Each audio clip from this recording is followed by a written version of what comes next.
پیارے بچوں، ایک دفعہ کا ذکر ہے کہ ایک خوبصورت محل میں ایک بادشاہ رہتا تھا۔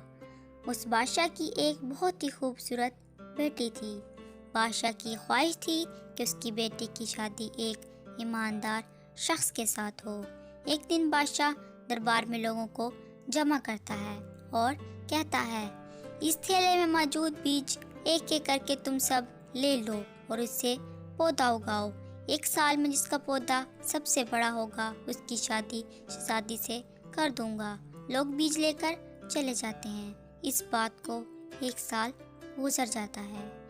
ایک سال کے بعد بادشاہ لوگوں کو دوبارہ سے دربار میں جمع کرتا ہے۔ دربار میں موجود تمام لوگوں کے پاس اپنا اپنا پودا ہوتا ہے، لیکن ایک شخص کے پاس پودا نہیں ہوتا۔ بادشاہ اس سے اس کی وجہ پوچھتا ہے تو وہ کہتا ہے، بادشاہ سلامت، میں نے پودا اگانے کی بہت کوشش کی لیکن پودا نہ ہوا۔ بادشاہ مسکرا کر کہتا ہے کہ تم سچ بول رہے ہو، کیونکہ میں نے تم سب کو خراب بیج دیے تھے جو پودا لگانے کے لائق نہ تھے۔